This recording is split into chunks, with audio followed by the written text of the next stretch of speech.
ये गाज़ीपुर का एक तरह से कहा जाए कि लेटेस्ट गाज़ीपुर का सिटी है।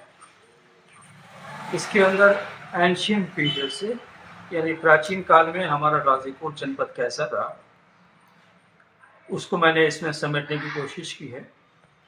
इसके अलावा अलग अलग क्षेत्रों में अंग्रेज़ जो थे आर्कियोलॉजिस्ट, उन लोगों ने खुदाइयाँ की हैं, उनकी सर्वे रिपोर्ट्स हैं।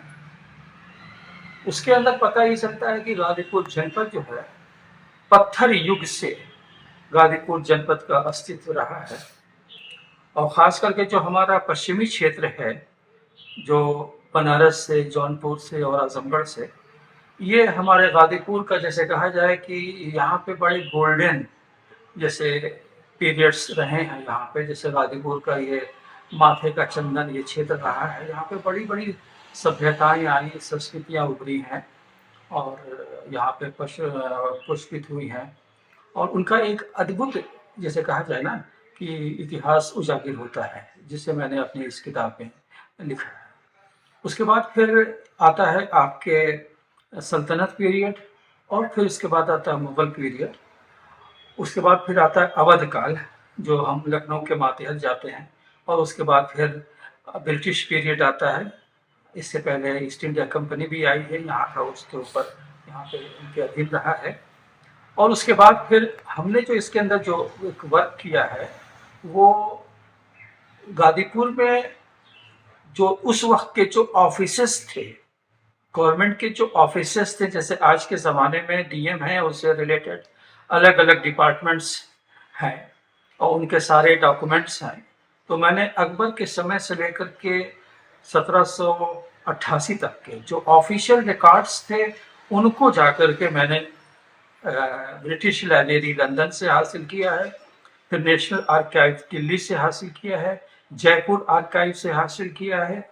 उसके अलावा फिर आपके हम अपने स्टेट में लखनऊ से और फिर इलाहाबाद के रीजनल ऑफिस आर्काइव से हासिल किया है।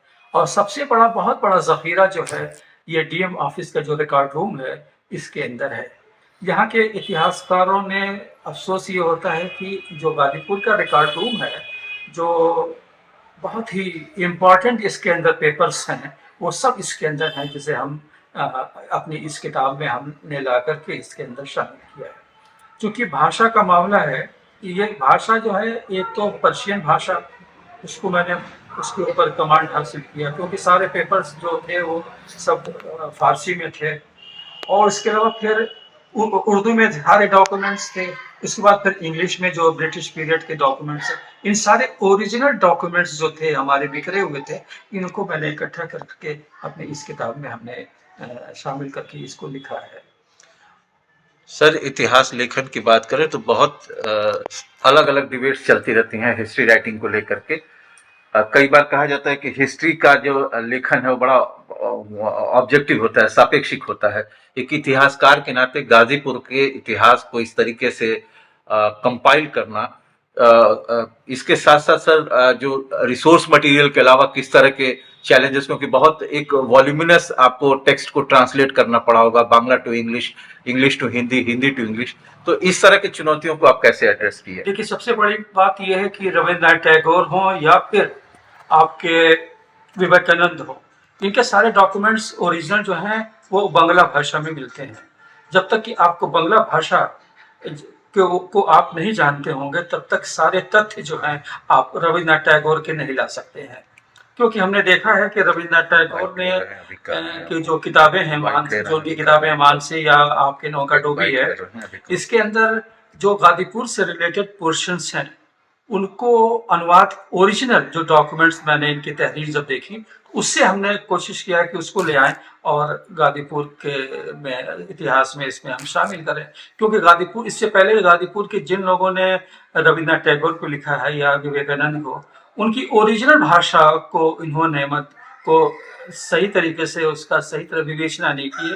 उसको इन लोगों ने उसको जैसे कहा जाए, मैं कह तो नहीं सकता हूँ कि पढ़ा है या नहीं पढ़ा है। अगर उसको सही तरीके से पढ़े होते तो गाजीपुर के जो प्रवास के दिन थे रविन्द्रनाथ टैगोर के, वो सही माने में आ सकते थे। तो मैंने इसके अंदर ओरिजिनल जो बांग्ला भाषा है उसको मैंने इसको पढ़ा है, फिर उसके बाद फिर अंग्रेजी में हमने उसको लाने की कोशिश की है। जो और दूसरी बात जो सबसे बड़ी बात है कि जो ओरिजिनल स्क्रिप्ट है जिसे हम कहते हैं हस्तलिपि या फिर इसको कह सकते हैं कि मेन स्क्रिप्ट जो है होती है वो हाथ की लिखी हुई सबके अपनी अपनी भाषा होती है, अपनी अपनी लेखनी होती है, अपनी अपनी शैली होती है, उसको पढ़ना बड़ी मुश्किल होता है। जैसे हमको बहुत सी किताबें जो है गाजीपुर के गांव में संस्कृत में मिली है, जैसे आपके जीतबंधन सिंह के पास गौसपुर में गाजीपुर का जो है 1738 का एक अभिलेख है संस्कृत भाषा में, जो कि 310 पेज का है। वो संस्कृत भाषा में है गाजीपुर जनपद के इतिहास को, जो कि उससे पहले 1692 में गाजीपुर का जो सबसे पहला इतिहास लिखा गया है सैयद अमानुल्लाह संगीपुरी ने, गाजीपुर का नस्बनामा सादत गाजीपुर, वो पर्शियन भाषा में है। तो मैंने इसको ब्रिटिश लाइब्रेरी से ओरिजिनल स्क्रिप्ट को मैंने इसको हासिल किया है। और सबसे बड़ी बात जो ये है कि उसकी उस गरिमा को बरकरार रखते हुए फिर अंग्रेजी, क्योंकि एक भाषा है जो कि एक इंटेलेक्चुअल भाषा होती है, उसको फिर मैंने उसके अंदर हमने लाने की कोशिश की है।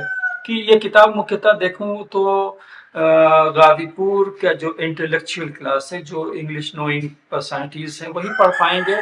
और इस किताब को लाने का मकसद भी ये था कि हमारा गाजीपुर जनपद किसी भी बड़े जनपद से, जैसे कहा जाए, कमजोर नहीं रहा है। ये अति पिछड़ा तो कभी नहीं रहा है। इसके ऊपर इन लोगों ने तरह तरह से, गाजीपुर के लोगों ने अति पिछड़ा कर करके एक जैसे लेबल लगाया है। अरे गाजीपुर के अंदर तो कहा जाए कि 526 से करीब जो थी शुगर फैक्ट्रीज थी।